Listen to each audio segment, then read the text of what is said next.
Nais na ipakasal ang babaeng gusto ng bata, kaya't itinakas ito ng kanyang ina. Ngunit malagim na aksidente ang kinahantungan nila. Makalipas ang 5 taon ay nagkita silang muli, ngunit may anak na ito at ang masakit ay may amnesia pa. "Nay, ano't narito kayo?" ani Zia nang umuwi siya makapananghali para kunin ang isa sa mga papeles ng kumpanya. Si Zia ang isa sa mga napatapos sa pag-aaral ng mga Hendricks bilang accountant sa isang prestihiyosong paaralan, kaya pinili niyang doon na lamang magtrabaho. Umuwi lamang siya dahil late na siyang nagising kanina at hindi nakapagdala ng pananghalian. Hindi siya maluhong tao, kaya talagang sumasadya pa siya sa bahay para lamang kumuha ng pagkain. Kung minsan ay dito na nga rin siya kumakain. Nako, uuwi daw ang bunso ng mga Hendricks. Alam mo naman na malambing ang batang yun, kaya tiyak na magtatampo yun, oras na hindi ko maibigay ang nare-request niyang palitaw. Saad ng nanay niya. Napangiti si Zia. Hindi naman lingid sa kaalaman niya ang tungkol sa Hendricks na yun, lalo at madalas pa itong ibida ng nanay niya noon. Lumapit si Zia sa nanay niya. Nakita niyang may pagkain na rin doon. Naitawag niya kasi kaninang umaga na hindi siya nakapagdala ng pananghalian. Naupo si Zia at kumain. Magiliw niyang pinanood ang paggawa ng nanay niya ng kakanin hanggang sa sumapit ang 1:00 ng tanghali at kinailangan na din niyang bumalik sa kumpanya. "Zia!" Piling saad ng ka-office mate ni Zia.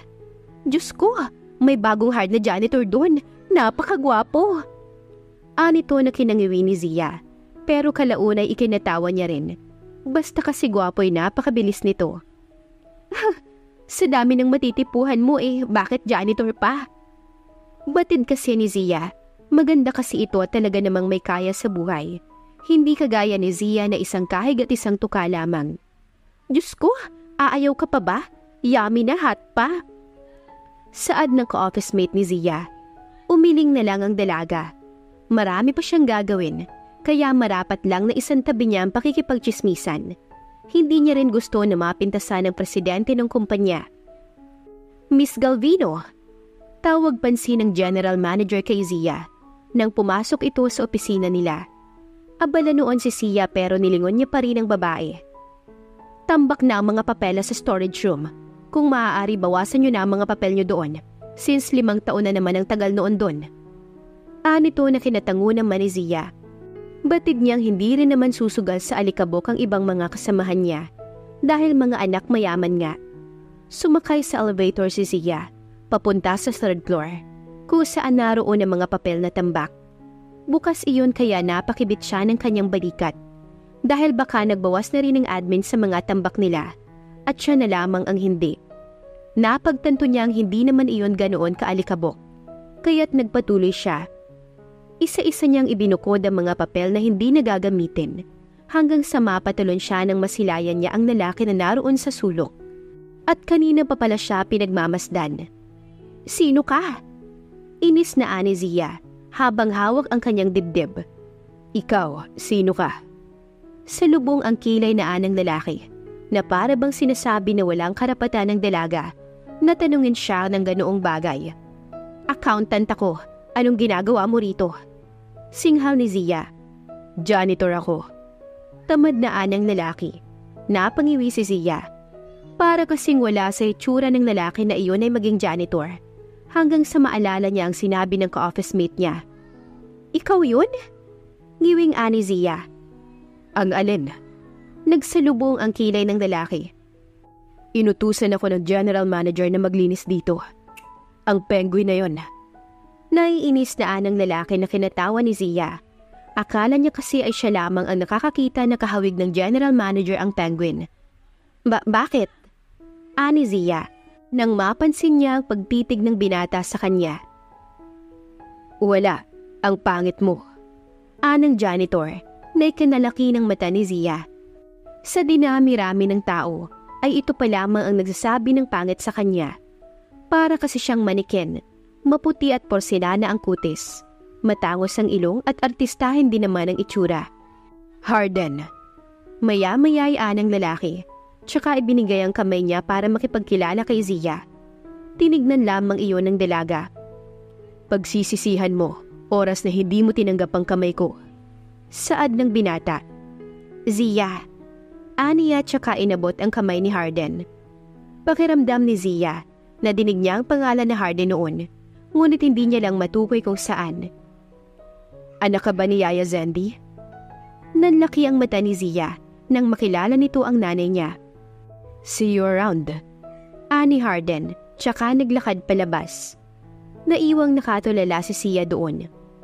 Sino ba talaga ang lalaki na yun? Nasabi niya sa sarili niya. How was the first day, son?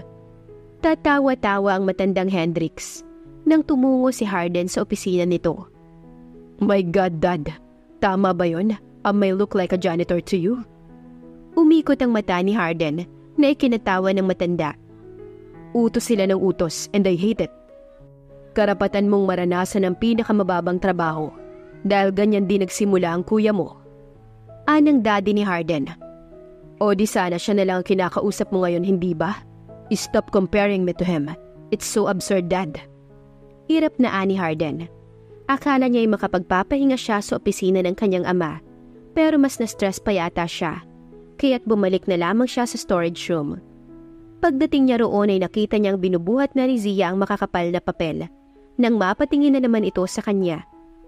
Nakasandal siya sa gilid habang tamad na nakatingin kay Zia. Kailangan mo ng tulong? Ani Harden. Hindi, kaya ko na. Nahihiyang ani Zia. O bakit naging pino kang kumilos? Nagpakilala lang naman ako ah. Maya-maya ay ani Harden. Naglakad ito palapit kay Zia at hinawi ng marahan ng dalaga para buhatin ang mga papeles na yon. Pasakay na sila ng elevator nang makasalubong nila ang manager na kanina lang ay pinag-uusapan nila. Nagkatinginan si Harden at Zia, tsaka sila nagiwas ng tingin sa isa't isa. Matapos ay sabay na ngumiti. Abat match na match kayong dalawa, no? Sita sa kanila ng manager. Palibhas ay matandang dalaga nga, kaya ganito kasungit. Ngunit hindi iyon maintindihan ni Harden dahil para sa kanya ay walang basihan ng pagtatrato ng tama sa isang tao. Isang janitor at isang anak ng katulong. Anito tsaka iningusan ng sabay sina Zia bago sumakay sa elevator. Masamang tinignan ni Harden ang babae. Look who's talking. Walang emosyong anito, tsaka ibinagsak ang mga papel na dala niya, dahilan para magkalatan iyon.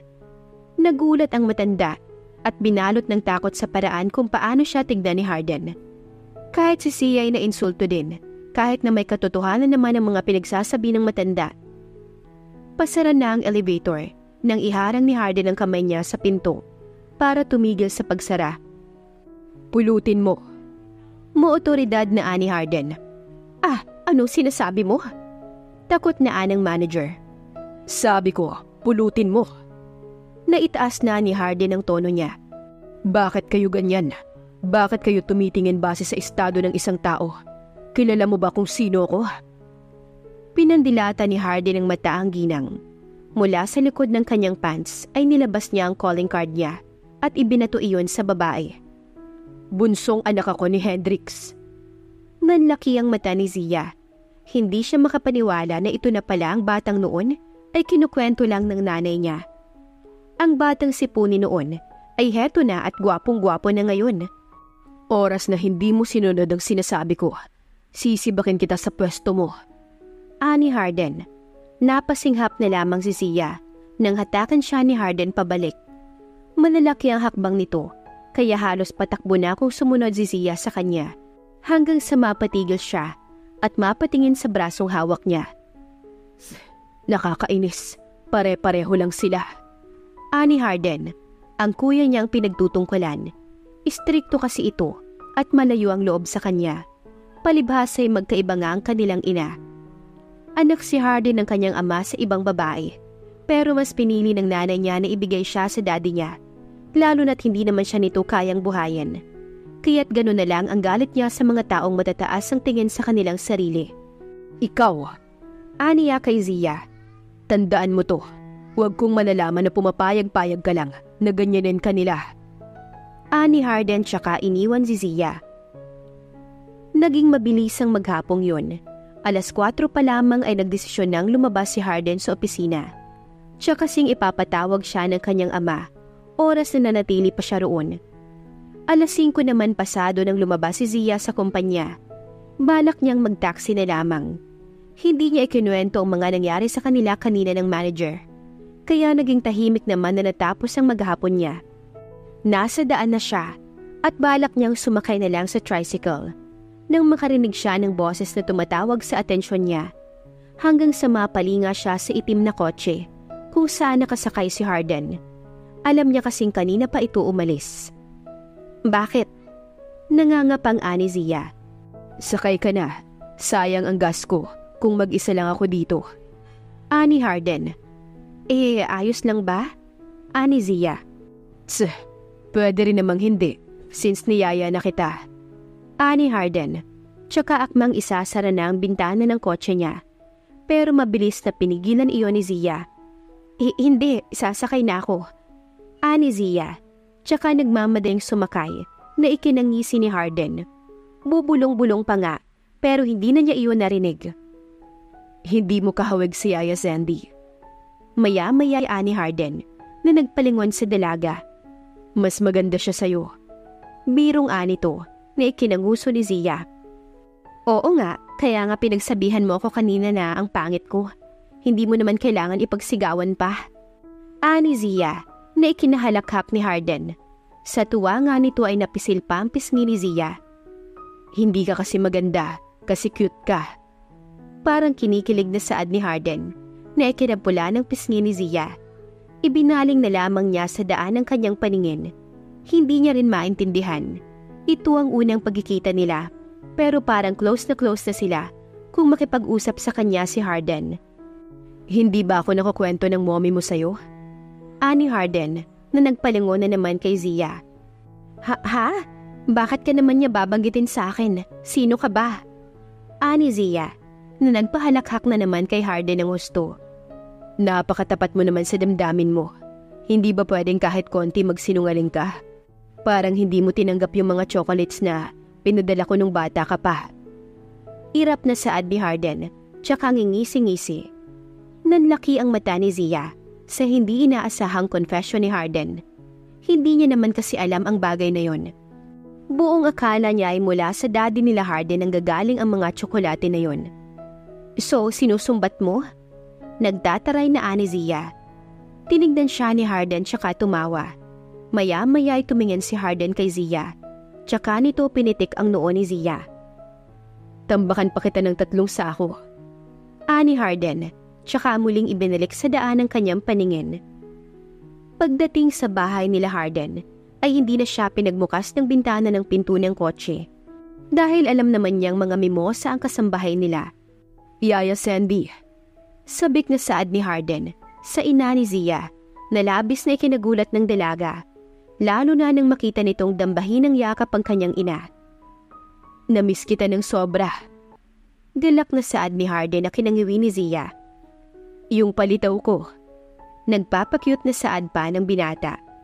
Parang nakaramdam ng pandidiri si Zia dahil sa tangkad nito ay hindi bagay na magpababy sa nanay niya. Zia? Anang nanay ni Zia nang makita siya nito. Bakit kayo magkasama? Ani Zandy. Maya-maya ay ngumiti ito ng makahulugan. Palibhas ay hindi lingid sa kaalaman ng ginang na may paghanga si Harden sa anak niya. Ngunit hindi niya naman ikinatutuwa ang bagay na yon. Dahil alam niyang langit ang mga Hendricks na kailanman ay hindi nila maaabot. Ngunit kung minsan, talagang hindi niya mapigil ang sarili na kiligin. Isinabay po ko na ini. Kaagad na pinutol ni Harden si Zia. Correction, nakisabay. Di inaan ni Harden. Nakisabay ang anak mo sa akin. Nagmamalaki na ani Harden. Ako? Nakisabay sa'yo? Ngiwing ani Zia dahil hindi naman talaga ganoon ang nangyari. Oo. Kiit na ani Harden. Natapos ang pagkukulitan nila nang bumukas ang pinto at pumasok ang daddy ni Harden. Kasunod ang panganay na kapatid nitong si Haji. Bigla ay naging formal ang lahat. Kitang-kita ni Zia ang pagkakasimangot ni President Hendricks. Napasulyap naman ang panganay ng mga Hendricks kay Zia. Para bang hindi nito inaasahan na makikita si Zia dito. Nay, hindi pa po ba tayo uuwi? Maya-maya ay ani ni Zia sa ina. You two, follow me on my office. Anang Ginoo, tsaka nanguna na sa paglalakad. Napakapit si Zia sa braso ng nanay niya. May ginawa ka ba anak? Alalang saad ng ginang. Batid niyang galit ang presidente base sa reaksyon nito. No, it was my fault. Tumingin si Harden kay Zia. Ako ang bahala. Saad pa nito. Sumunod na si Zia kay Harden. Baka kasi mas mag-init pa ang ulo ng matanda kung aantayin pa nila ito. Pagpasok nila ay naroon si President at nakaupo habang iniikot sa kanyang baso na hawak ang alak. Habang si Haji naman ay talagang masama ang itsura at mukhang may hindi nagustuhan sa kung kanino. What is it? Walang mababakas na takot na saad ni Harden. Tell me, Hendrix ka ba talaga? Ani Haji, ngunit insulto ang naging dating noon kay Harden. Watch your words, Haji. Kalmadong saad ng daddy nila. Nope, Dad. Kailangan magising ng taong to kung ano ang paghihirap natin. Ani Haji, ngumisi si Harden. It's okay, Dad. To be honest, matagal ko nang gustong alisin ng Hendrix sa dulo ng pangalan ko. Bakit ba kasi nagpakita dito? Nakalimutan kong hindi ko nga pala kayo kabalahibo. Ani Harden, kung yung manager ang kinagaganyan nyo, kahit 10 manager pa, kaya ko kayong bigyan. Wag lang ang bulok na kagaya nun. Ani Harden, tsaka hinila ang kamay ni Zia palabas. Nagngangalit at puno ng panggagalaiti na nakatingin si Haji sa kamay ni Harden, na nakahawak sa kamay ni Zia. Binata na ang kapatid mo. Wari ko'y kailangan mo nang mag-ingat sa pagbitiw ng salita, iho. Ani President, habang may ngiti sa kanyang labi. Ingat kayo pa uwi. Ani Harden, nang ihatid si Zia palabas. Hawak niya ang palitaw na nasa plato. I-enjoy mo ang pagkain niya ni iho.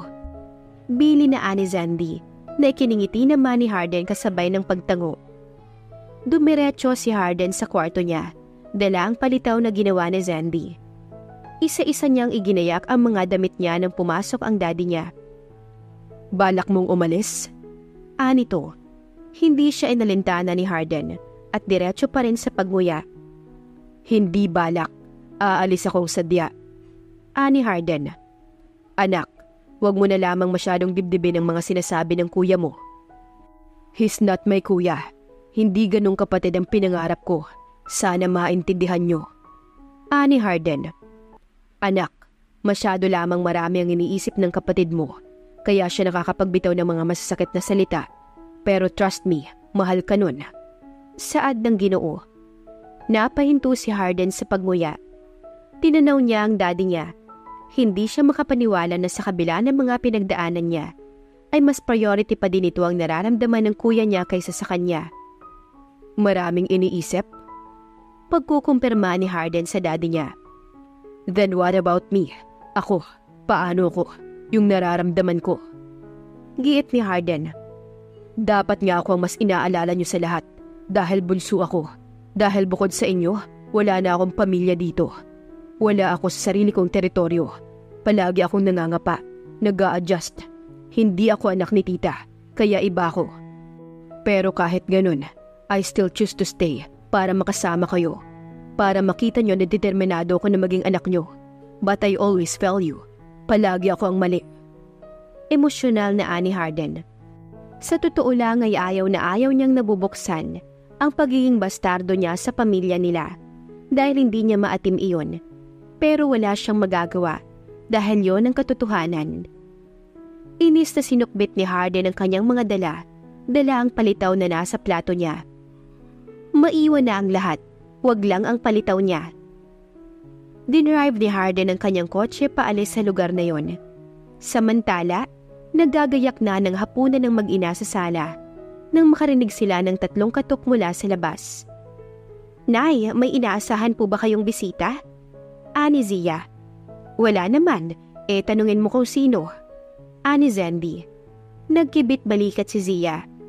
Naroon naman sa kahoy nilang teres ang aso nila. Ngunit katakataka na hindi ito tumatahol.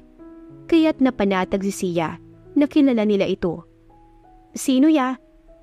Hindi niya natapos ang kanyang sinasabi nang makita niya si Harden na hinahaplos si Mayumi habang sukbit nito ang kanyang bag. Harden? Saad ni Zia. Wala nang iba. Ngising saad ng binata. Bakit ka narito? Ani Zia. Siyempre, wala ako dun. Pabirong ani Harden. Napatawa siya nang makita niyang nagkasalubong ang kilay ni Zia. Naglayas ako, patuluyin mo ako. Ani Harden, tsaka pinisil ang pisngi ni Zia. Kadiri ka, hinawak mo na yan sa aso. Naiinis na ni Zia na nagpatawa na naman kay Harden. Welcome ba ako dito? Ani Harden nang tumingin sa mommy ni Zia. Iyo, ano't narito ka? Napakamot si Harden sa ulo niya. Naglayas ako yaya. Nagpapakyut na ani Harden. Halika't pumasok ka. Naupo sila sa mesa. Malamang na nag-away na naman kayo ng senyor. Tumatanda na siya, kaya't marapat lang na pagpasensyahan mo siya. Ngumiti si Harden dahil higit pa sa tampuhan ng dahilan ng kanyang pag-alis. Hindi naman sa hindi ka welcome dito. Nais ko lang malaman kung bakit ka tumuloy dito. Maaari naman sa mga sikat na hotel. Baka manibago ka sa mga bagay na meron dito sa amin. Napatingin si Harden kay Zia. Para bang isa ito sa mga dahilan kung bakit siya narito. Bagay na kinahiya ni Zia. Inilayo ng dalaga ang kanyang paningin kay Harden. Dahilan para mapabungis-ngis ito. Kung sa mga luxury hotels po ako tutuloy, ay malalaman lang nila kung nasaan ako. Bagay na ayoko namang mangyari, kaya sana payagan niyo kung dito muna magstay. Ani Harden. O siya, tayo na't maghapunan. Ani Zandy, tsaka nanguna na sa hapag. Pagdating ni Harden sa mesa ay napalunok siya. Hindi niya kakainin ang mga pagkain doon. Ang isang isda pa nga'y hindi niya kilala. Ano yan? Ani Harden. Smoked fish, tinapa sa Tagalog. Masarap yan. Anang ginang, tsaka nilagyan sa plato si Harden. Ipinagbukod pa nga nito ng sausawang kamatis na may alamang at kaunting sibuyas ang binata. Salad yan sa inyong mayayaman. Sa amin naman sausawan yan.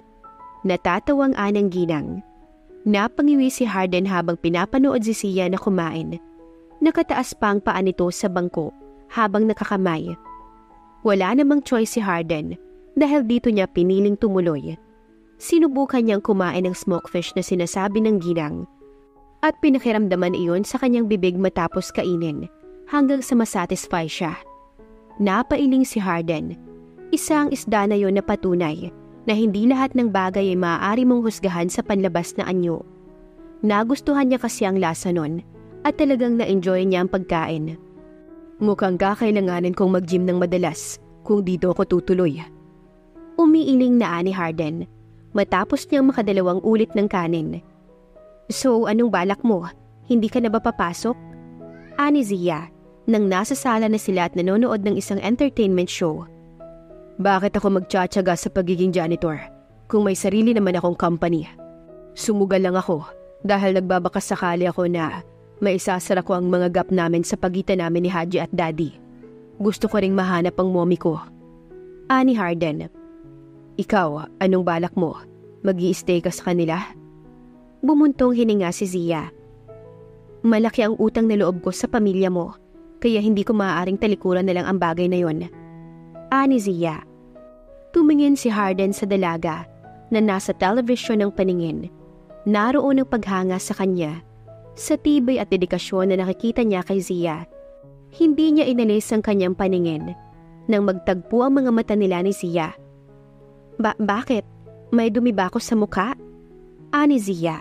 Ngumiti si Harden saka umiling. Habang tumatagal na tumitingin ako sa'yo, parang lalo kang gumaganda at tumatatak ang itsura mo sa isipan ko. Masama kapag umabot na yun hanggang sa puso ko. Seryosong ani Harden na ikinakurap ni Zia. Tumayo si Harden. Nakasuksok sa kanyang pocket ang magkabilaan niyang kamay. Tsaka yumukot hinagganang noo ni Zia. Good night. Ani Harden tsaka naglakad. Naiwan namang nakatulala si Zia sa sofa. Kinaumagahan ay tahimik ang buong kabahayan ng magising si Zia. Panatag siyang lumabas ng kwarto. Natanging pantulog niya lamang ang suot niya at walang kahit anong suporta panloob. Naroon na rin ang almusal niya sa kusina na siguradong nanay niyang naghanda. Kumuha siya ng maligamgam na tubig at uminom noon. Nagulat siya nang may mga bisig na pumulupot sa kanyang tiyan. Nang lingunin niya ang tiyan niya, ay maugat iyon at maputi. Amoy na amoy niya ang natural na bango ni Harden. Nagtaasan ng lahat ng balahibo sa katawan niya nang bumaon ang ibabang parte ng mukha ni Harden sa balikat niya. Harden, ani Zia, tsaka akmang aalisin ang kamay ng binata sa pagkakahawak sa kanya. Pero lalo iyong humigpit. Just let me. Ani Harden, hayaan mo lang ako saglit. Hindi ako nakatulog kakaisip ko sa'yo. Malambing na anang binata habang nakapikit. Ano ba ang sinasabi mo? Ani Zia. Nahihiya na siya sa mga ginagawa ni Harden sa kanya. Hindi ako makapikit ng gusto. Baka pagalitan ako ni Tita Zandy. Napakurap si Zia. Tita Zandy na kasi ang narinig niya sa halip na Yaya Zandy. Bumitaw si Harden at hinarap si Zia. Gusto kita. Walang pagdadalawang isip na saad ni Harden na ikinagulat ni Zia. Ngunit, hindi na nito na ituloy ang kanyang sasabihin nang hapitin ng binata ang kanyang baywang. Kasabay ng mariin siya nitong halikan. Halik na nagdadala sa kanya sa pagkabaliw. Paulit-ulit na ibinabaling ni Harden ang kanyang labi para mas masakop ang labi ni Zia. Liligawan kita. Ani Harden. Napangiwi si Zia. Kakaiba kasi si Harden. Sa lahat ng manliligaw, ito pa lang yata ang kauna-unahang inuna ang halik bago ng ligaw. Hindi na pwedeng magkalapit kayo ni Haji. Akin ka Zia. May marka na akong ibinigay sa'yo. Ani Harden. Hindi rin kasi lingid sa kaalaman niya na may pagtatangi si Haji kay Zia. Isang dahilan na nga rin kaya nga siya pumayag na maging janitor man lang sana ay para mabantayan ng dalaga sa tuso niyang kapatid. I don't know how to control myself but I'm falling deeply. Kahapon, hindi ko alam kung magagawa ko bang magsungit-sungitan. Gayong na-miss kita ng husto. Masuyong ani Harden. Napalunok siya. Kumakailan din kasi ay nagsabi din si Haji na nais siya nitong ligawan. Gayong wala naman siyang nararamdaman kahit kaunting paghanga sa kuya ni Harden. Hindi tulad nito na talagang napapatibok ng husto ang kanyang puso. Napapakaba dahil sa simpleng mga titig lamang. Aapila sana si Zia pero muli na naman siyang hinalikan Harden. This time ay halos bumigay na ang kanyang mga tuhod. Hindi niya alam kung anong binabalak ni Harden sa kanya. Ngunit batid niyang magagawa niya ang mga bagay na hindi dapat dahil sa masarap na paghalik na ginagawa nito sa kanya. Napasanda si Zia sa lababo hanggang sa maramdaman niya ang malaking kamay ni Harden na nakaalalay sa kanyang likod. Harden, tawag ni Zia nang maramdaman ang pagkawala niya ng hininga.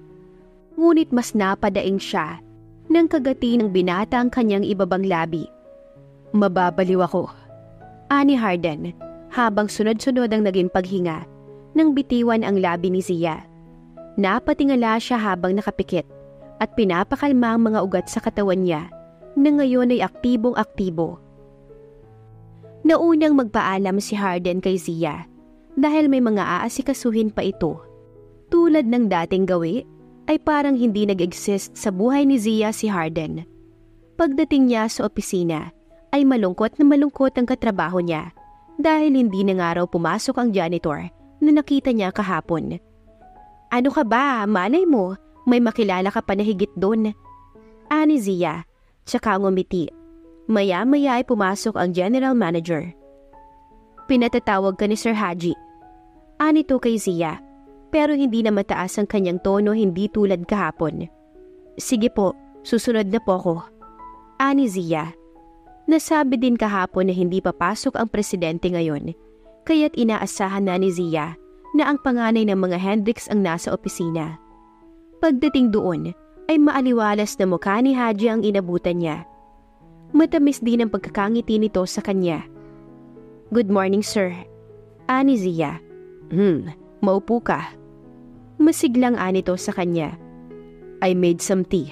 Matagal din akong hindi nakadalaw dito, kaya medyo na-miss kitang kakwentuhan. Ani Haji. Tungkol po sa expenses ng building? Ani Zia nang makaupo. Nope, of course not.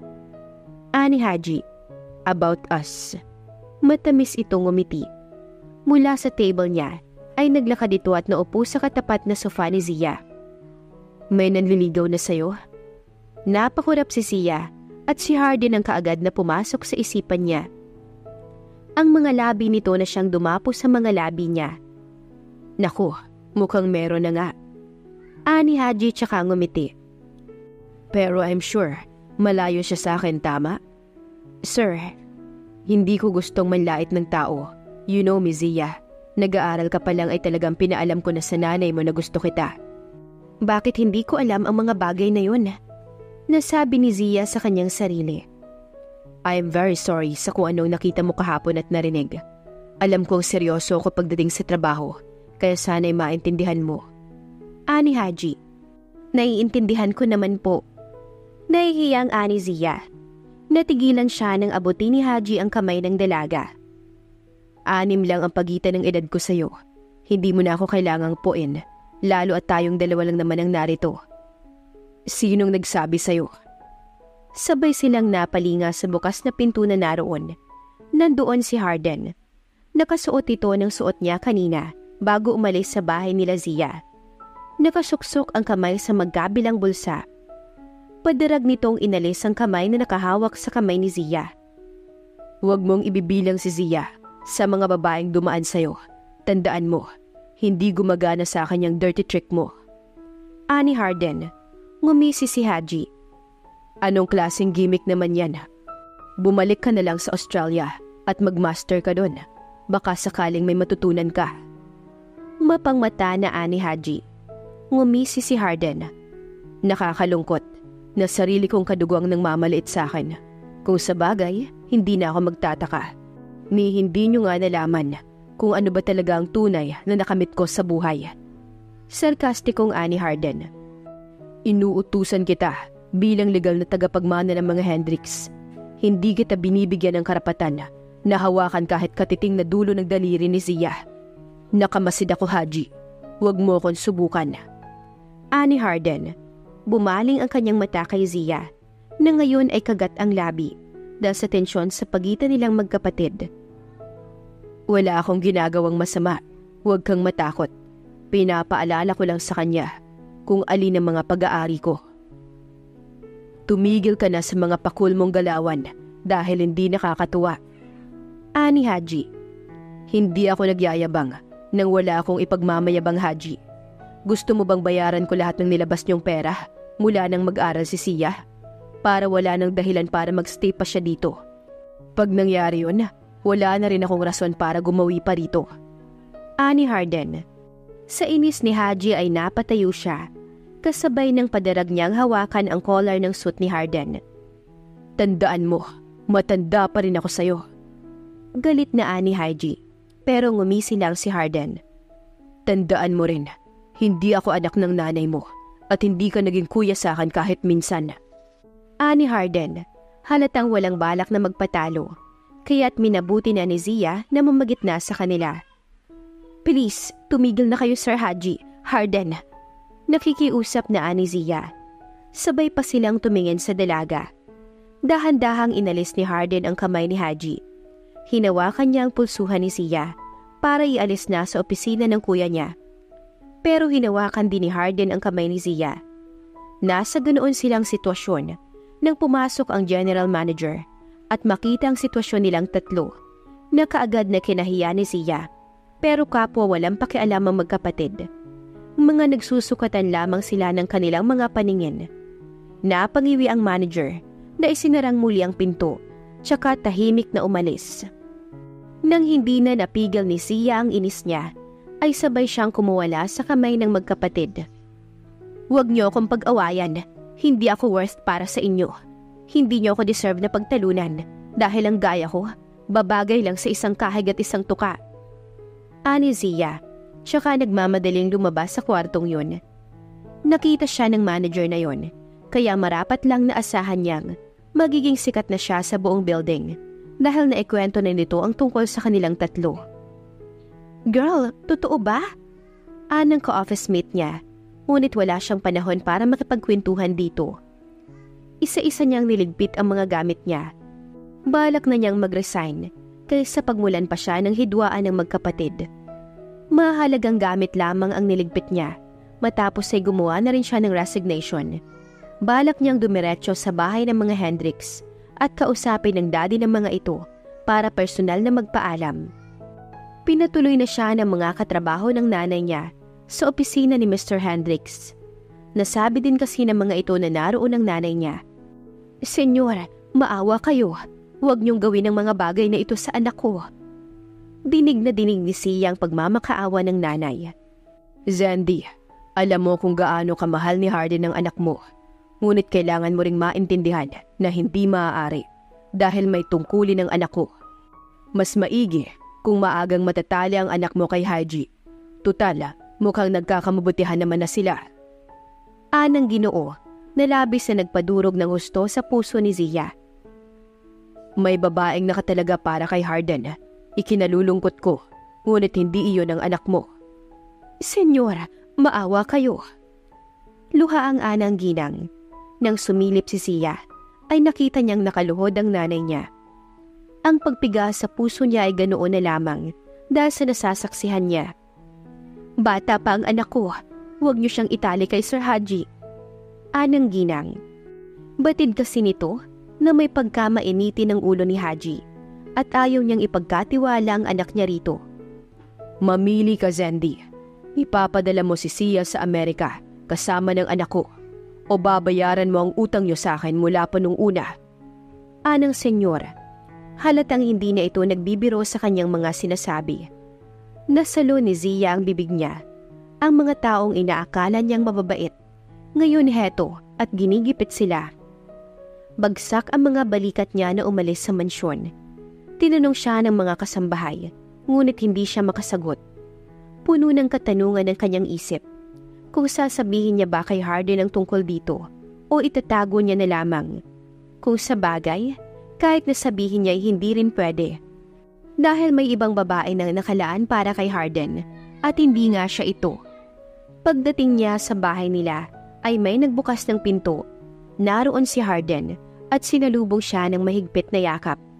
Hinalik-halikan nito ang ulo niya na nagpaluha sa kanya. Ang lalaking noon pa man ay nais niyang makasama at makita, ay hindi naman pala magiging kanya. "Bakit ngayon ka lang? Kanina pa kita hinihintay. Saan ka ba dumaan?" Ani Harden, nang bitiwan siya nito at hawakan ng magkabilang pisngi niya. "Wait, umiyak ka ba?" Ani Harden. Ngumiti ng mapait si Sia na nagpataranta kay Harden. "What's wrong?" Ani Harden. Pero inabot ni Zia ang labi ni Harden para bigyan ng mariin na halik. Napamura ang binata nang humiwalay sa labi ni Zia. "Dang, you turn me on." May gigil sa tinig ni Harden, pero muli na naman siyang hinalikan ni Zia na kaagad nitong pinaunlakan. Sinuklian ni Harden ang mga tanong ni Zia habang ang mga kamay nito ay naging mapaghanap. Kung saan-saan ito lumibot hanggang sa makaramdam si Zia na pumipisil na ang kamay nito sa kanyang malaman na pang-upo. Dahilan para kumuwala ang himig ni Zia na lalong naguudyok sa binata para gumawa ng hakbang na ihigit pa sa halik. Bumagsak ang kanilang mga katawan sa sofa. "Ako ang gusto mo, di ba?" Ani Harden, pero imbes na sumagot ay hinagkan siyang muli ni Zia. Pero minabuting pigilin ni Harden ang dalaga. "Anong nakain mo?" Takang ani Harden. "Hindi ko na mapipigil ang sarili ko. Oras na sinimulan natin, kaya tatanungin kita. Gusto mo ba talagang gawin natin ang bagay na to?" Ani Harden. Titig na titig si Sia sa binata. Matapos ay tumango kaagad kasabay ng pagguhit ng luha sa kanyang pisngi. Lalo tuloy lumaki ang pagtataka kay Harden, pero nawala ang lahat ng yun nang hagkan siya ni Zia. Sunod-sunod ang naging paghaplos niya sa balat ng dalaga na talagang nagbubukas sa kanya sa ibang bersyon ng kanyang pagkatao. Parang nalilimutan niyang siya si Harden habang ginagawa ang mga bagay na iyon. Nag-umpisa nang lumakad ang mga labi ni Harden kay Zia na lalong nagpataas ng kanilang pagnanais na magawa ang bagay na iyon. Naalis ni Harden ang mga saplot nila nang hindi naghihiwalay ang kanilang labi. "I'm in," ani Harden habang mapungay ang kanyang mga mata. Nagpapaalam siya sa dalaga na ngayon ay nakatitig lamang sa kanya. Ang mahigpit na hawak nito sa kanyang braso ang nagpapahiwatig na takot din ito, ngunit tumango pa rin si Zia.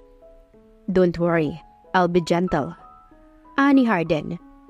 Halos mapaigtad si Zia, kasabay ng mapakawalan niya ang himig ng kirot na nararamdaman niya. Hihinga-hinga ito habang pinakikiramdaman ang nasa loob niya. "I'm going to move forward," ani Harden. Muling napatango si Zia. Kitang-kita ni Harden kung gaano ito nasasaktan, ngunit kagustuhan naman nilang dalawa ito, kaya kailangan nilang ituloy. Kagat ni Zia ang kanyang ibabang labi, habang inaangkin siya ni Harden ng paulit-ulit. Nang matapos sila, ay parang nahiya sila sa isa't isa. Nasa ibabaw si Zia ni Harden, at rektang humahalik pa rin ang kanilang balat sa isa't isa. "Saan ka galing kanina?" Maya-maya ay tanong ni Harden. "Wala, may dinaanan lang ako." Pagsisunungaling na sagot ni Zia. "Magbihis na tayo, baka abutan tayo ni inay." Tumayo si Zia. Nahihiya niyang pinulot ang mga damit niya sa sahig. Akmang aakyat na siya nang hawakan ni Harden ang pulsuhan niya. "Tell me that you love me," ani Harden. Tumingin si Zia sa mga mata ng binata. "Mahal kita, Harden," ani Zia tsaka siya ngumiti. Nakangiting binitawan ni Harden ang kamay ni Zia at pinanood ito papunta sa sarili nitong kwarto. Para bang bumuon sa puso ni Harden ang pag-amin ng dalaga. Pagdating ni Zandy ay tahimik ang lahat. Si Zia kaagad ang hinanap niya. Pumunta ang ginang sa kwarto ni Zia na ngayon ay nakabaluktot at halatang kakatapos lang umiyak dahil sa basang-basa nitong pisngi. Hinaplos ng ginang ang pisngi ng kaawa-awa niyang anak. "Mapatawad mo kaya ako sa ginawa ko?" Luha ang anang ginang. "Mahal kita, anak, ngunit wala akong ibang pamimilian." Anang ginang, masyado siyang nadala sa banta ng senyor. Ibinilin pa nga nito na huwag banggitin kay Arden ang tungkol dito. Kung hindi ay kaligtasan nilang mag-inang magiging kapalit. Bahagyang tinapik ng ginang ang pisngi ni Zia. Anak, gumising ka." Anang mommy ni Zia. Pupungas-pungas si Zia ng magising. "Nay, bakit po?" Saad ni Zia. "Anak, lilisan tayo dito. Kailangan nating magmadali. Hindi ako makakapayag na basta ka na lamang matali sa panganay ng mga Hendricks." Anang ginang. "Igayak mo na ang mga damit mo." Bilin pa nito. "Nay, bakit hindi na lang po natin sabihin kay Harden ang lahat?" Ani Zia. Matalim siyang tinitigan ng nanay niya. Baka po may magawa siya." Ani Zia. "Tingin mo ba may magagawa siya? Kung ayaw mong masira ang buhay ninyong dalawa, ay sumunod ka sa utos ko." Anang ginang. Wala na itong panahon para magpaliwanag pa. "Igayak mo na ang mga gamit mo nang tumahimik na." Anang ginang. Pikit mata na sinunod ni Zia ang utos ng kanyang ina. Mga mahalagang bagay lamang ang dinala niya at nilisan na nga nila ang bahay nila ng payapa. Nilingon pa nga ni Zia ang bahay nila kung saan natutulog si Harden. Ni hindi man lang nito nagawang magpaalam ng maayos sa binata. "Manong, pakibilisan." Saad ng nanay niya nang makasakay sila sa taxi. "Saan po ba kayo, mama?" Saad ng driver. "Ituturo ko na lamang po kung saan kami hihinto." Anang ginang. Susunduin kasi si Zia ni Haji ng 1:30 ng madaling araw, patulak sa Amerika, kaya't kinakailangan nilang makaalis kaagad. Malayo-layo na rin ang narating nila nang mapansin ng taxi ang kotse na sumusunod sa kanila, kaya't binilasan nito ang pagpapatakbo. Kakalingon sa kotseng nasa likod, ay huli na nang mapansin ng driver ang malaking truck na nasa kanan nila, na talaga nang sumalpok sa sasakyan nila. Paulit-ulit na gumulong ang taxi na sakay nila Zia. Puno ng dugo ang kanyang ina na nasa kanan at siyang napuruhan. Nahay! Ani Zia habang hinang-hina. Bagamat hilong-hilo siya, ay pinilit niya pa ring abutin ang nanay niya, na ngayon ay nakahandusay lang ang walang buhay nitong katawan. Ngunit mabilis na nagdilim ang paningin ni Zia, hanggang sa tuluyan siyang kainin ng dilim. Samantala, 12:00 na ng gabi, nang makatanggap si Harden ng mensahe mula sa kanyang daddy. Pinapupunta ito sa mansyon para nga hindi nito malaman ang pag-alis ni Zia. Bakit alanganing oras? Ani Harden. Nakahiga pa siya sa kama. Just follow me. Huling pakiusap ko na to. Anang Ginoo. Bagaman naiinis ay bumangon si Harden. Napahawak siya sa balakang niya. Masakit pa iyon dahil unang beses niya palang gumawa ng ganoon. Pero worth it naman dahil kay Zia. Balak niyang silipin muna sana ang dalaga bago siya umalis. Umakyat siya sa kwarto nito. Ngunit kaagad na nabalot siya ng pag-aalala nang wala si Zia sa kwarto niya. Binuksan niya ang cabinet nito kung saan halos wala nang matirang damit ni Zia. Batig niyang umalis ito. Kaagad na nabuo sa isip niya na may kinalaman ng kanyang ama sa lahat ng mga nangyayaring to. Nagmamadali niyang sinakyan ang kotse niya papunta sa mansyon. Sinisiguro niyang oras na hindi niya nagustuhan ng kanyang mga malalaman ay magre-rebelde siya.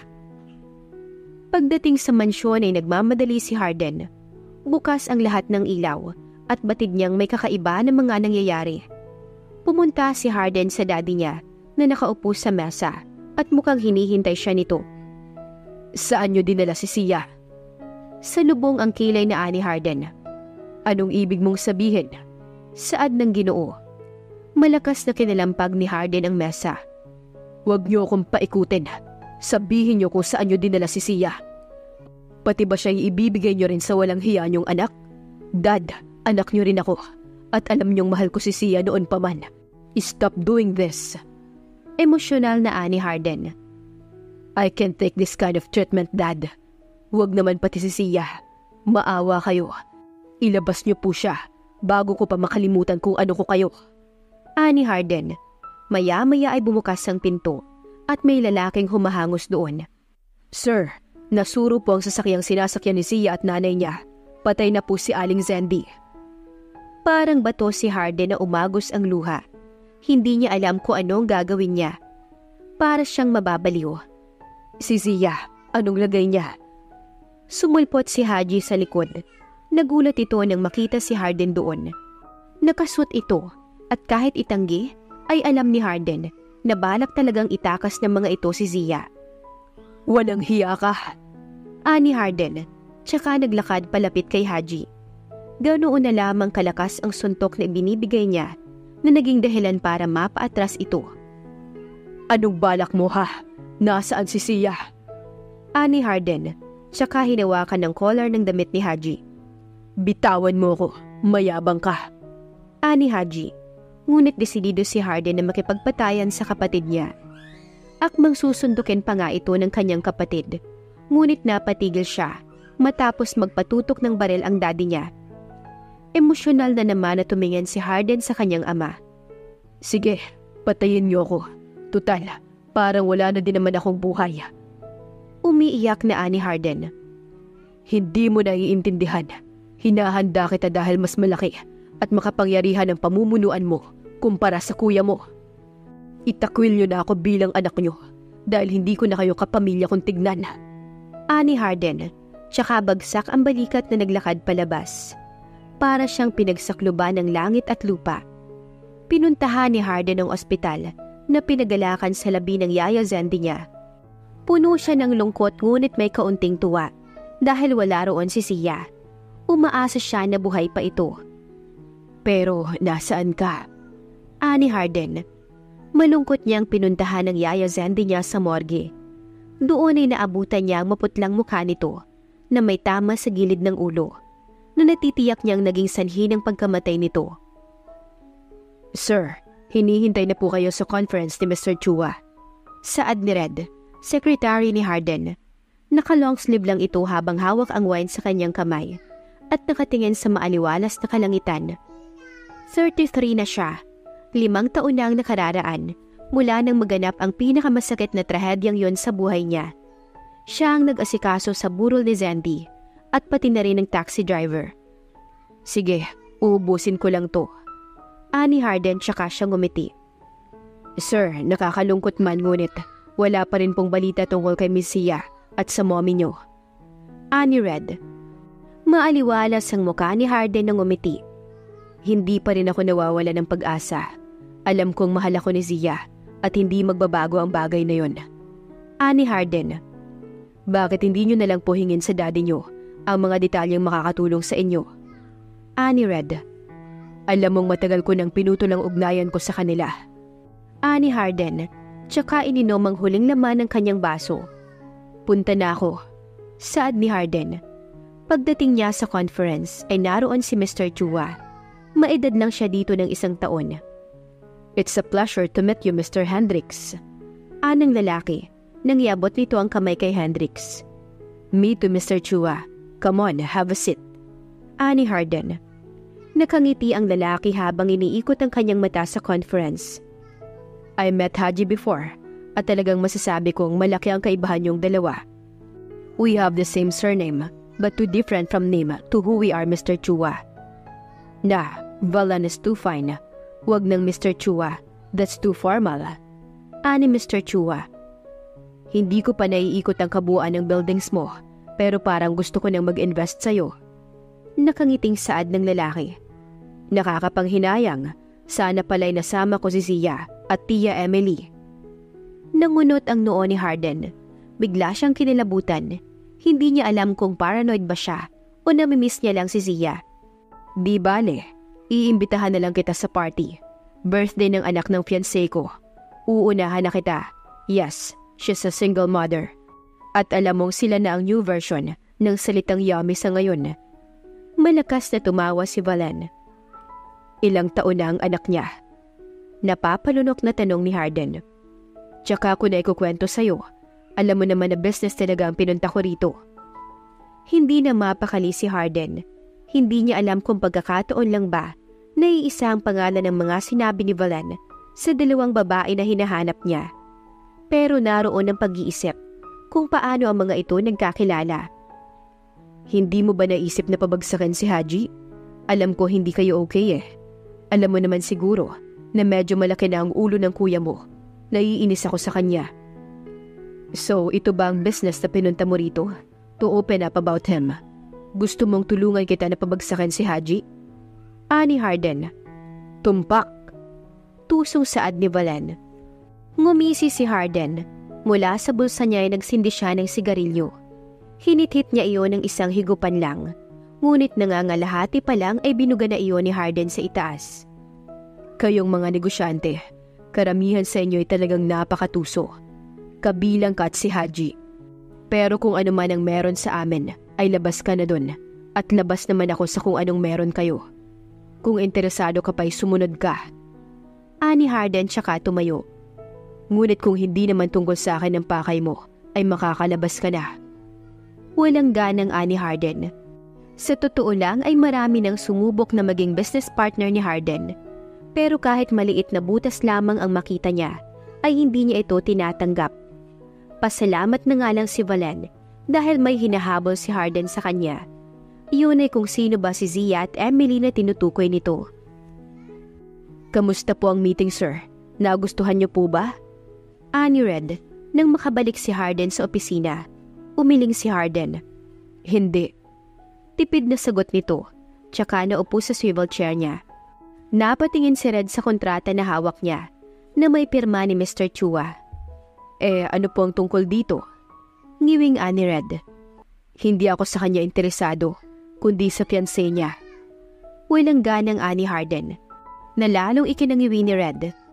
Nang hindi makatanggap si Harden ng sagot sa sekretary niya, ay tinignan niya ito. Naroon ng dismaya sa mukha nito. Anong reaksyon yan? Ani Harden. Mga agaw po kayo? Inosenteng ani to, kaya't napakagat si Harden sa kanyang ibabang labi.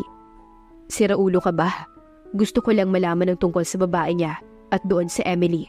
Pero hindi ko binanggit na mga agaw ako. Giit ni Harden. Si Zia. Maya-maya ay ani Red na kinataas ng kilay ni Harden. Modelo yun, sir. Pati na ang anak niyang si Zeus. Ang ganda at ang gwapo nilang mag-ina. Parang kinikilig na saad ni Red. Kilala mo? Ani Harden. Oo naman po, sir. Tao pa ba kayo? Wala kasi kayong ginawa kundi mag-imot. Kung ligawan niyo yun, tsak na may pag-asa pa kayo eh. Ani Red. Umingos si Harden. Alam mong loyal ako sa Zia ko. Hindi ko kilala yung Zia mo. Irap na ani Harden. Napatawa si Red. Maya-maya ay tumingin si Harden kay Red. Patingin ako kung anong itsura ng Zia mo. Ani Harden. Ngumisi si Red. Siguraduhin niyo, sir, na loyal pa rin kayo sa the one that got away niyo. Ani Red. Maya-maya ay binuksan na ni Red ang phone niya at sinearch ang babaeng pinag-uusapan nila. Eto, sir. Ani Red. Tsaka pinakita ang picture nito. Napalunok si Harden nang makita ang babae na sinasabi ni Red kasama ang batang lalaki. Hindi siya makapagsalita. Ang pakiramdam na naramdaman niya ay ganitong-ganito nang malaman niyang wala na si Zia. Sir, ayos lang po ba kayo? Ani Red. I want to meet her. Yun lang ang nasabi ni Harden. Tsaka nanginginig na binalik kay Red ang cellphone nito. Please leave me. Ani Harden. Tsaka natatarantang tumalikod kay Red. Napahawak si Harden sa kanyang sentido at hindi malaman ang gagawin. Ang Zia na yun at ang Zia na hinihintay niya ay magkamukhang magkamuka. Paulit-ulit na napamura si Harden habang tumutulo ang kanyang mga luha. I hate it. Kaninong anak yun? Sinong ama? She forgot about me. I've waited for so long. For when? Para saan? Para sa wala? Dismayadong ani Harden habang umiiyak. Kamusta na ang pakiramdam mo? Masakit pa rin ba ang ulo mo? Saad ni Emily kay Zia. Medyo okay naman na po. Baka po dahil sa init na dulot ng araw. Hinaplos ng ginang ang likod ni Zia. Baka dahil yan sa amnesia mo. Wala ka pa rin bang natatandaan? Ani Emily. Bukod sa pangalan ko, wala pa rin. Ani Zia, habang nakatingin sa mga daliri niyang kinukutkot. Pasensya na po kayo. Ayos lang, siguro'y matanda lang ng 1 taon o 2 ang anak ko sa'yo kung nabuhay lamang siya. Anang ginang, tsaka hinaplos ang pisngi ni Zia. Hindi ko alam kung pagkakataon lamang, pero malaki ang pagkakahawig ng anak mo sa anak ko nung isilang ko siya. Pasensya na po pero pwede ko po bang itanong kung ano ang nangyari sa anak ninyo? Isang kahig at isang tuka lamang ako ng araw, Zia. Ako ang babae na kahit sino'y hindi seseryosohin dahil nga tubo ako sa bar. Doon ako nabuhay. Isang lalaki ang nakilala ko. Mabait siya nung una, ngunit mabulaklak lang pala ang kanyang dila. Huli na nang malaman kong may asawa na siya dahil buntis na ako noon kay Harden. Harden? Ani Zia. Oo, mahilig ako sa mga bulaklak. Pero masyadong mga pambabae ang pangalan ng mga halaman ko. Kaya Harden ang napili ko. Obviously, ay hardin ng totoong salita. Nakangiting ani Emily. Pamilyar po ang pangalang yan. Ani Zia. Tsaka parang gumuhit ang kung ano sa puso niya. Ang mata niya ay nag-unahang lumuha. Ano pong nangyayari sa akin? Ani Zia. Hindi kaya nagkakilala na kayo dati na naging parte na siya ng buhay mo? Biglang nasabik ang tinig ni Emily. Pero imposible dahil 4 na taon siya nung namatay ang anak ko. Ikwento niyo pa po, makasakaling may matandaan ako. Ani Zia. Umalis ako para magtrabaho. Naging kasambahay ako. Nagsumikap ako hanggang sa magkaigihan kami ng amo ko at maging espesyal siya sa puso ko. Pero 3 taon lang din nang binawian siya ng buhay. Nang bumalik ako sa mga Hendricks, ay malungkot na balitang binungad nila sa akin. Namatay daw ang anak ko sa Australia dahil sa frostbite. Kaya mula noon ay sunumpa ko na ang pamilya nila. Dahil anak ko si Harden, ay basta na lamang nilang pinabayaan ng anak ko. Pababagsakin ko sila, iha. Yun ang pambawi ko sa pagpapabaya na ginawa ng mga Hendricks sa anak ko. Emosyonal na ani Emily. Harden Hendricks. Paulit-ulit na sinasabi ni Zia sa sarili niya. Kahit na umalis na si Emily dahil may aasikasuhin pa ito. ay si Harden pa rin ang naging bukang bibig ni Zia. Pakiramdam niya ay may malaking ambag ito sa kanyang buhay. Nasa shoot siya ngayon, pero ngayon ay nasa dressing room siya. Nang pumasok si Valen doon, dala ang bulaklak.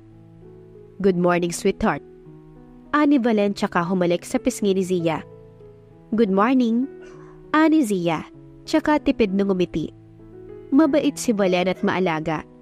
Malaki din ang respeto nito sa kanya, kaya batid niyang siya ang may problema. Wala siyang pagmamahal na nararamdaman para sa binata. Sinabi niya na naman ang tungkol doon, pero talagang makulit ito at desididong makuha ang loob niya. "Anong plano mo for tomorrow? Bongga ba?" Napatawa si Zia. "Hindi, simpleng handaan lang. Alam mo naman na hindi lumaking sosyal ang anak ko." Inimbita ko si Mr. Hendricks. Ayos lang ba yun?" Ani Valen. Nagtayuan ang mga balahibo ni Zia. "Hendricks?" Pag-uulit niya na ikinatango naman ni Valen. "Oo, Harden Hendricks." Ani Valen. Napatulala si Zia. Hindi niya maipaliwanag ang tibok ng kanyang puso. Parang may excitement sa puso niya. Parang gusto niyang sabihin ang bagay na yon sa mommy niya. Pero nabanggit ng mommy Emily niya na patay na ang anak nito. Kaya baka ibang tao ang Harden na sinasabi ni Valen. Naging palaisipan ni Zia ang tungkol sa Harden na yon. Tuloy ay nagmistulang lutang si Zia, kaya't minabuti na nga na ibalik ni Valen si Zia sa shoot.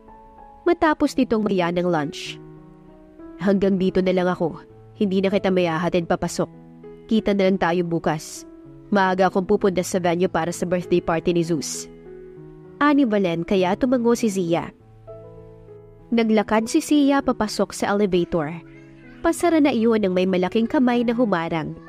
Nang bumukas ang elevator, ay bumungad ang pamilyar na figura ng lalaki. Nakatitig ito kay Zia. "Excuse me, do I know who you are?" Ani Zia, pero hindi umimik yung lalaki na nasa harap niya. "Zia." Tawag nito sa pangalan niya na nagpakurap sa kanya. Hindi niya alam kung matatakot ba siya o ano. Binalot siya ng pamilyar na kaba sa kanyang puso. Ngunit ang kaba na yun ay para bang noon niya panaramdaman. Napaatras si Zia nang humakbang ang lalaki papasok. "Look at my eyes. Tell me who I am."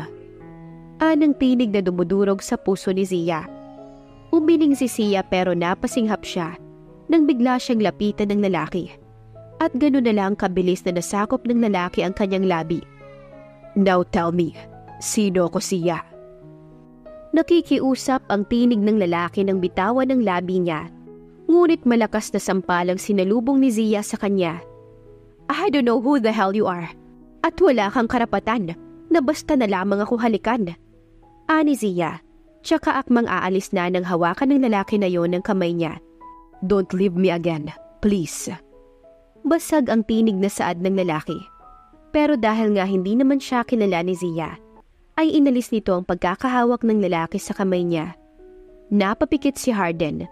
Kumpirmado nga na nagka-amnesia si Zia dahil hindi man lang siya nito naalala.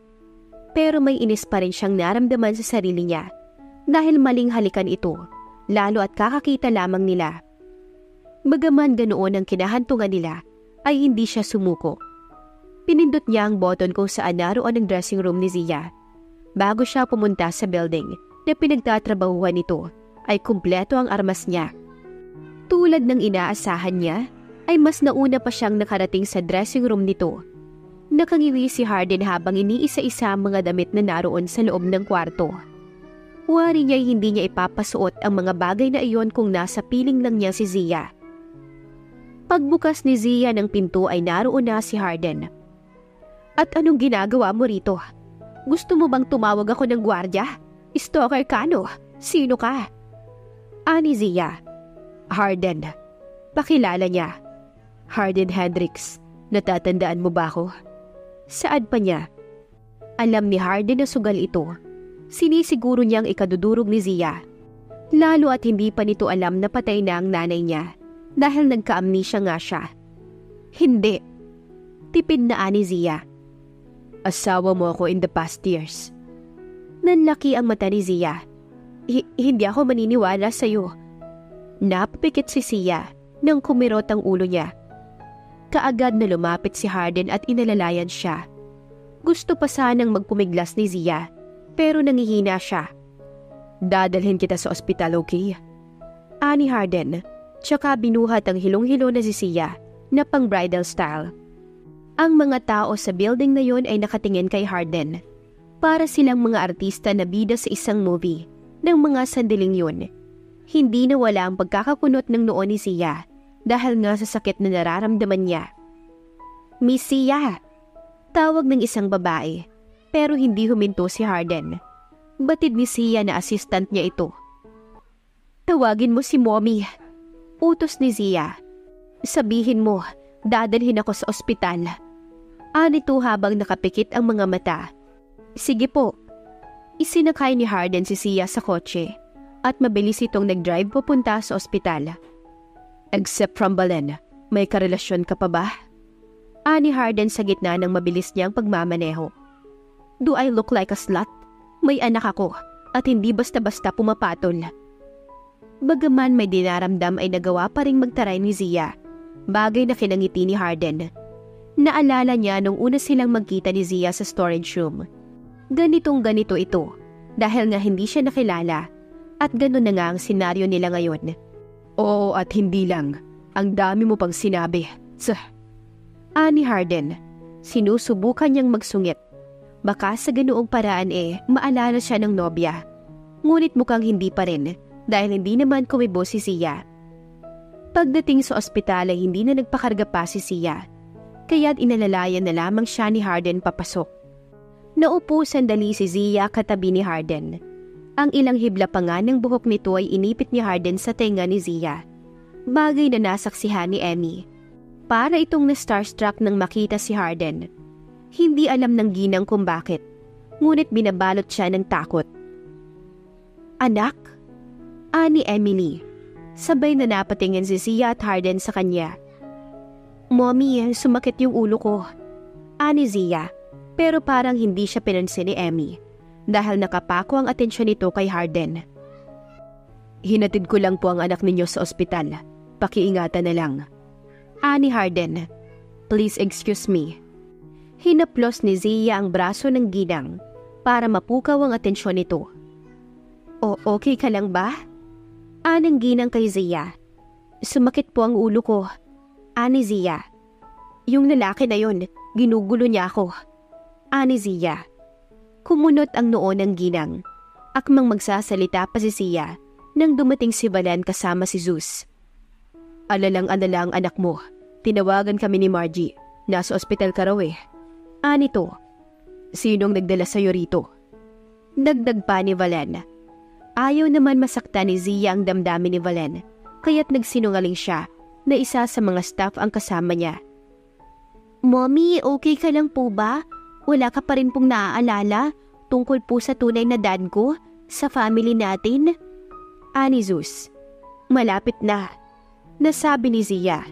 Napatingin siya kay Valen na nag-iwas ng tingin. Batid ni Zia na kahit hindi ito magsalita, ay nasasaktan pa rin ito, lalo at may etsapwera na siya oras na bumalik ang alaala ni Zia. Chinek up ng doktor si Zia at mga normal lamang daw na sintomas iyon. Dahil unti-unti nang bumabalik ang mga nawawalang memorya kay Zia. Paano kapag bumalik na ang alaala mo? Saan ako dun? Malungkot na ani Valen. Hiniling nitong magkausap sila ng masinsinan, lalo na at gano'n ang resulta ng check-up niya. Val, alam kong naging mabuti ka sa amin ni Zeus. Alam kong tangang babae na lamang ang hindi makakapansin sa'yo. Pero kahit anong pilit ko kahit anong kumbinsi ko sa sarili ko, hindi ko magawa. Naiiyak na ani Zia. Ngumiti ng mapait si Valen, tsaka tinapik ang balikat ni Zia. Hindi mo kailangang umiyak. Mananatili pa rin ako dito. Gusto kong makita kung mas maayos bang kamay ang hawak sa inyong mag-ina. Kapag nakilala ko na siya, tsaka na lang ako susuko. Ani Valen, tsaka hinagka ng noo ni Zia. Sa tuwa ay nayakap ni Zia si Valen. Bagaman nasasaktan nito, ay mas iniisip pa rin nito ang kasiyahan nilang mag-ina. Salamat. Salamat ng marami. Ani Zia. Tinapik-tapik naman ni Valen ang likod ni Zia. Bagaman mabigat ang pakiramdam, ay hinatid pa rin ni Valen si Zia. Failure itong maituturing sa isang businessman na gaya ni Valen. Pero hindi niya pwedeng pilitin ang ayaw dahil pareho lang silang masasaktan. "Mommy!" Ani Zeus nang pumasok siya. Ang mata nito ay seryoso. Palibhasa nga'y hindi siya nakapagpaalam ng maayos kanina. Pero iisang mukha lang ang bumakat sa isipan niya. Ito ay walang iba kundi ang Harden na kausap niya kanina. Totoo nga yata ang sinabi ng mommy Emmy niya na ang anak niyang si Zeus at si Harden ay magkahawig. Nasalo ni Zia ang bibig niya. Pagkakataon nga ba ang lahat o God's will ito? Ani Zia sa isip niya. Ibig sabihin, ang Harden na nagpakilalang asawa niya noon ang siyang ama ni Zeus at siyang nawawalang anak ng mommy Emmy niya. Nakatanggap ng message si Harden mula sa daddy niya. Mula nang naglaya siya ay ngayon na lamang siya nito kinamusta. Tinatanong kung ano na ang lagay niya sa buhay at kung ano na ang pinagkakaabalahan niya. Minabuti na lang ni Harden na dalawin ng daddy niya sa bahay nito. Marami nang pinagbago ang mansyon na yun. Hindi na kasing ingay noon. Maging ang mommy ni Haji ay medyo okay na kung pakitunguhan siya. Nasa sala silang mag-ama at magkaharap. "Hindi ko napapansin ang anak ninyo." Ani Harden, si Haji ang tinatanong. "Hindi na siya nakatira dito." Anang daddy ni Harden. Ngumiti naman ang binata. Nandito o wala si Haji ay hindi na siya apektado. Lalo at sanay na siya na pabor palagi sa kuya niya ang lahat. "Ikaw, kamusta ka? Hindi mo na ba talaga matatanggap si Luna?" Anang Ginoo. Ito ang babaeng iniuulot sa kanya noon pa man. Para mas mapalawak ang saklaw nilang yaman. "Hindi, kahit kailan." Ani Harden. Nagbuntong hininga ang daddy niya. "Alam kong malaki ang kasalanan ko, anak. Lalo na sa parte ng buhay pag-ibig mo. At labis ko na itong pinagsisisihan. Ngunit mali na ikulong ang iyong sarili sa taong hindi nag-e-exist dito sa mundo." Nagpapaintinding Anang Ginoo. "To be honest, gusto ko lang talaga kayong bisitahan kung maaari. Wala akong balak na magbigay ng anumang opinyon o saloobin ko. Pero sige, bilang paggalang na rin. Hayaan niyong sabihin ko sa inyong may anak na ako." May pagmamalaki na ani Harden na ikinagulat ng matanda. "Si Zia ang ina ng anak ko. Buhay siya. Nakita ko siya matapos ng mahabang panahon. Sana, sapat ng dahilan to para hindi niyo na ako pilitin sa nais niyo. Matanda na kayo para sa mga bagay na ikakasama ng loob niyo. Habang ako naman ay tumatanda na rin. Kaya let's forget everything that happened in the past years. Mag-start na tayo ng bago, since tinatahak naman na natin ang kanya-kanya nating buhay." Ani Harden. Nanggigilid ang luha ng Ginoo. Hindi sila nagkaintindihan ni Harden. Nais lamang sana nitong mapabuti ang kalagayan ni Harden. Ngunit mali ang interpretasyon ni Harden sa kanya. "Siguro nga'y may mali ako sa parteng yun. Ngunit hayaan mong humingi ako ng paumanin sa'yo sa huling bagay na ipagtatapat ko." Anang Ginoo. "Hinanap ka ni Emily, ngunit sinabi kong patay ka na, kaya naman hindi na nagtagpo ang landas ninyong dalawa." Anang Ginoo. Napakasakit noon para kay Harden, pero tapos naman na yun, kaya wala nang magagawa kung magagalit pa siya. Ngumiti si Harden. "Kaya ko siyang hanapin. Salamat dahil hindi ko siya kailangang sumbatan pa." Ani Harden, tsaka kinuha ang baso na sinalina ng daddy niya ng anak at ininom iyon. "Thanks for tonight, Dad." Ani Harden, tsaka naglakad palabas. Sumimoy ang mabangong hangin kay Harden at napakasarap noon sa kanyang pakiramdam. Para siyang nabunutan ng tinik. Balak niyang isunod si Harden bago niya ayusin ang pamilyang inabandona niya nang hindi sinasadya. Pumunta si Harden sa bar na madalas na paglagian ni Haji. Kahit na nagkaroon sila ng hindi pagkakaunawa ang magkapatid, ay pinakikibalitaan niya pa rin ito. Inaasahan niya nang mag-isa lang ito sa mesa. "Anong atin?" Ani Harden nang maupo siya. Napalinga si Haji sa kanya, para bang otomatikong nagliwanag ang mukha nito. "Harden?" Puno ng pagkasabik ang tinig nito, at ganoon na lamang ang gulat kay Harden nang bigla siya nitong yapusin. Puno ng pangungulila ang yakap na iyon ni Haji. Nagulat pa nga si Harden nang magsunod-sunod ang paggalaw ng balikat ni Haji. Senyales na umiiyak ito. Akala ko hindi na kita makikita ulit. Kasi 'di ba ayaw mo na sa amin. Kasi tinakwil mo na kami ni Daddy. Umiiyak na ani Haji. Pero tinapik lang ni Harden ang likod nito. Suko ka na ba kay Sia? Maya-maya ay ani Harden. Binitawan siya ni Haji. Matagal nang wala yung tao.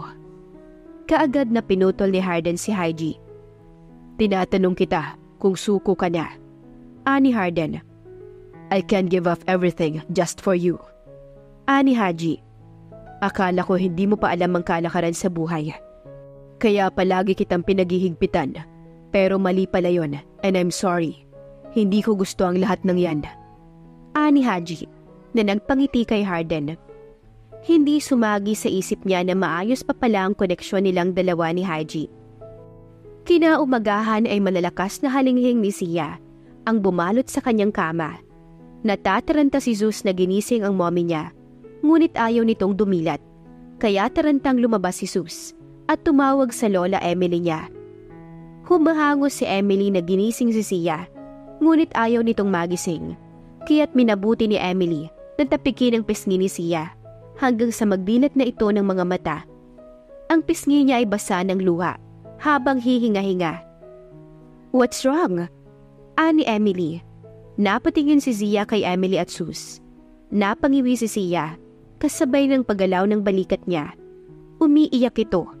Ang iyak niya ay naging hagulhon at talaga namang walang patid.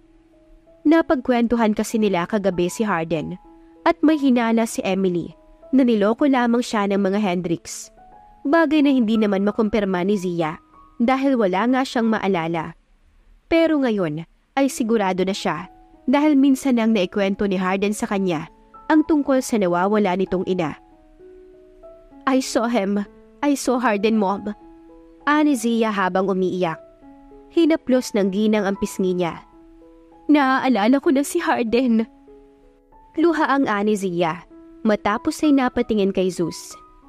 Magkikita na kayo ni Daddy. Ani Zia. Tsaka hinawakan ng pisngi ni Zeus. Kung totoo nga po yan, Mom, iyan na po ang pinaka-espesyal na regalo sa buhay ko. Gusto ko na pong ma-meet si Daddy. Ani Zeus. Excited si Sia na ganapin ang birthday celebration ng anak niya. Nasabi ni Valen sa kanya na pupunta si Harden sa birthday party ni Zeus. Kaya't ganoon na lang siya kasabik na sumapit ang oras ng selebrasyon. Mom, nasaan na po kaya si Daddy? Excited na ani Zeus. Nakaupo si Sia sa vanity at nag-aayos ng sarili niya nang pumasok si Zeus. Nakasuot ito ng puti at gwapong-gwapo dahil sa wavy nitong buhok na hanggang tenga. Papunta na siguro. Nakangiting ani Sia. Mom, bababa na po muna ako. Titignan ko po kung naroon na ang daddy ko. Ani Zeus. Naipakita na rin kasi ni Zia kung sino ang daddy niya. Nang-i-stalk ito ni Harden sa social account nito. Tumango si Sia at muling nagtuon ng paningin sa salamin. Isinara ni Zeus ang pinto.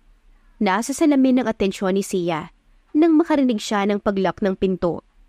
Napatingin siya sa refleksyon ng salamin at doon niya nakita si Harden na nasa likod pala ng pinto. Nakasandal sa pader habang nakatingin sa kanya. Harden! Namasa ang mata ni Sia. Napapikit siya nang sa isang iglap ay naroon na sa likod niya si Harden, na ngayon ay humahaplos sa leeg niya. Akala ko nakalimutan mo na ako. Ani Harden ang pabulong habang ang kamay nito ay nagmamasahe pababa sa balikat ni Sia. Inikot ni Harden ang upuan na kinalalagyan ni Sia. I miss you a lot. Masuyong ani Harden. Kasabay noon ang maging emosyonal ang kanyang mga mata at tuluyang bumuhos ang luha ni Harden. Napaluhod siya. Akala ko hindi na kita makikita. Sumubsob si Harden sa hita ni Sia habang patuloy sa pag-iyak. Alam mo bang ilang taon akong halos mabaliw kakahanap sa'yo? Ani Harden. Hinawakan ni Sia ang magkabilang pisngi ni Harden at saka ito hinagkan para tumigil sa pag-iyak. Damang-daman nila sa isa't isa kung gaano nila na-miss ang isa't isa. Habol hininga sila na maghiwalay ang kanilang mga labi. Si Sus, kilala mo na? Minimi ko. Hindi ko pa ba naman makikilala? Parang kinikinig na ani Harden. Pinagmasda ni Harden si Zia. Ang ganda mo pa rin. Ani Harden, na nagpapula sa pisngi ni Zia. Binubola mo ko? Nakangusong ani Zia, na kinakilig ni Harden. Mabubuntis ba kita kung hindi ka maganda? Ngingisi-ngisi na ani Harden, tsaka muling hinalikan si Zia. Mommy, hindi ko naman makita si Daddy sa... Napahinto si Sus sa pagsasalita nang makita si Zia na kahalikan si Harden. Mommy, sino yan? Ngiwing ani Sus. Pinagtataksilan niyo po ang daddy ko? Dagdag pa nito na parang paiyak na. Napatawa si Harden nang makita niya ang sarili niya sa anak niya. Ganoon na ganoon din ang itsura niya nang malaman niya ang karibal niya noon pa man ang kuya niya kay Zia. Come here. Ani Harden. Ayaw, sino ka ba? Nakalabing ani Sus. Lumapit ka nang malaman mo. Ani Harden. May pangamba man ay naglakad si Sus palapit kay Harden at sa mommy niya. Hinawakan ni Harden ang balikat ni Sus. Gustong gusto niyang akapin ito, pero kailangan niyang pigilan dahil baka mabigla ito. Unang pagkikita pa lang nila, kaya hindi maaari. Hinarap niya sa salamin ng bata. Sa kanya idinikit ang mukha niya sa pisngi nito. Look, do I look like you? Ani Harden habang nakangisi. Tinitigan siya ni Sus. Nagpapalitan kay Harden, saka sa sarili niyang mukha ang kanyang mata. Magkamukha tayo, di ba? So paano mo nasabi na nagtataksil ang mommy mo gayong ako ang daddy mo? Ngiting ani Harden. Parang sa isang gisap mata ay biglang napatulala si Sus at dahan-dahang nilingon si Harden habang may gulat na reaksyon. Are you my real dad? Paniniguro ni Sus, kaya tumango si Harden tsaka ngumiti. Bumalatay ang ngiti kay Sus at sabik na niyakap si Harden. I'm waiting you for so long, Dad. Giit ni Sus habang yakap ng mahigpit si Harden. Nakapikit ito habang paiyak na. Akala ko po talaga hindi ka na darating. Hinihintay kita kanina pa. Ani Sus na kinatawa ni Harden. I know it, pero kailangan kong unahin ang pinaka-importanting tao kung bakit nandito ka. Ani Harden. Bumitiw si Sus sa pagkakayakap at hinawakan ng kamay ng daddy niya. Let's go, Dad. Ipapakilala ko po kayo sa mga tao at sa mga gustong manligaw kay Mommy. Sabihin niyo po sa kanila na kayo po ang daddy ko. Sabik na ani Sus na ikinatawa ni Harden. Nagkibit balikat si Zia. Mukhang wala na silang magagawa, kaya't sumunod na lamang si Harden sa anak. Heist, gusto sana kitang ikis dyan. Turo ni Harden sa pagitan ng hita ni Zia. Kaso nagmamadali ang anak mo, baka mamaya na lang. Bulong ni Harden na ikinatawa nito. Dad, kargahin niyo po ko. Ani Sus. Sure. Ngiting ani Harden. Kinarga nga niya si Sus tsaka lumabas. Paglabas nila ay naroon si Emily. Lola, siya po ang daddy ko. Nagmamalaking ani Sus. Tumingin si Harden sa ginang. Hello, ma'am. Ani Harden. Pero napasinghap siya nang bigla siyang yakapin ni Emily. Hindi nito alintana kahit karga ni Harden si Sus. Lola, bakit po kayo umiiyak? Ani Sus. Apo, si daddy mo ang tunay kong anak. Luha ang ani Emily na kinatigil ni Harden. Hinaplos ng ginang ang pisngi ni Harden habang umiiyak ito. Kay tagal kong hinintay ang pagkakataong to. Akala ko talaga'y hindi na kita makakasama o kahit makita man lang sa huling paghinga ko. Patawarin mo ko, anak. Ani Emily. Walang lumabas sa bibig ni Harden. Sa halip ay hinila nito ang ina, tsaka niyakap ng mahigpit. Walang salita na makapagpapaliwanag kung gaano ko kasaya, Mom. Ani Harden. Pumikit siya at dinama kung gaano kasarap ang mainit na yakap ng isang ina na noon niya pa pinangungulilaan. Isa-isang ipinakilala ni Emily ang kanyang anak sa mga bisitang naroon. Maging si Valen ay nagulat din. Alam mong hindi ito katanggap-tanggap, Harden. May side sa akin na nagsisisi dahil pinakilala ko sa iyo si Sia. Ani Valen nang malaman niyang si Harden ang ama ni Sus. But I'm so happy dahil alam kong mapupunta sila sa mabuting kamay. Ani Valen. Inalok ni Harden ang kanyang kamay kay Valen. Ikaw ang susi sa lahat. Pangakong hindi kita tatanggihan anuman ang hingin mo. Liban na lang kung tungkol yun sa pagbagsak ng pamilya ko. Ani Harden. Umiling si Valen. I stopped dreaming about that, Harden. Alam kong mahirap abutin ang pangarap na yon.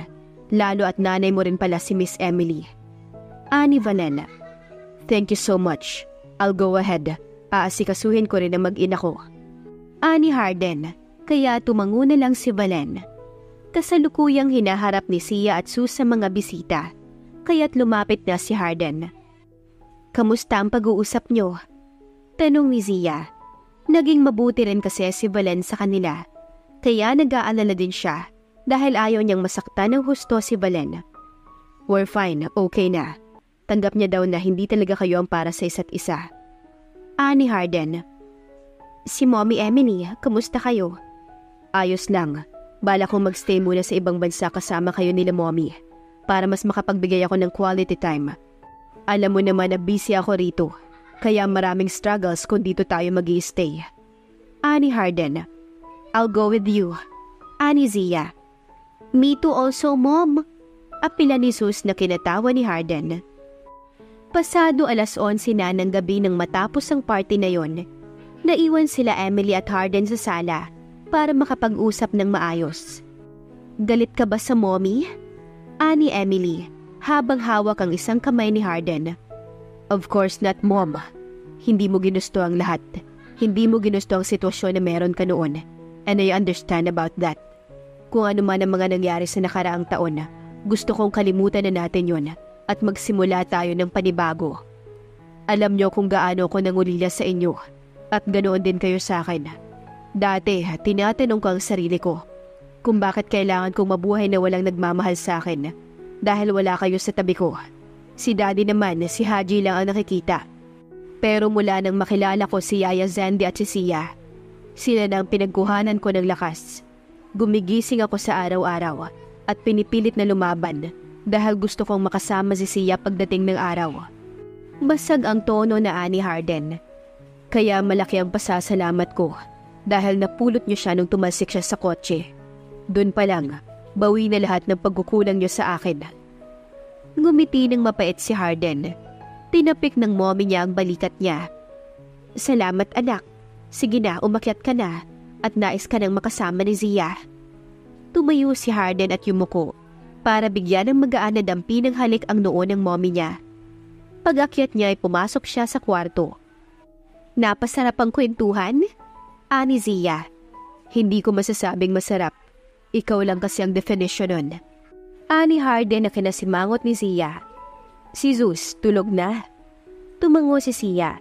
Nasa kwarto na. Sagot pa niya. Naglakad si Harden. I want to feel inside you, harder. Ha? Ngumisi si Harden, tsaka itinukod sa kama ang dalawang braso niya para mabigyan ng malalim na halik si Sia. Mas naging intense pa iyon hanggang sa bumagsak sila sa kama. Nagmamadali si Harden. Naalisin ang lahat ng naharang sa kanya. I miss you. Ani Harden habang dahan-dahang bumababa ang halik kay Sia. Ang kamay nito ay naghanap ng higit sa haplos. Hindi ako makaporma. Nakabakod palagi ang anak mo.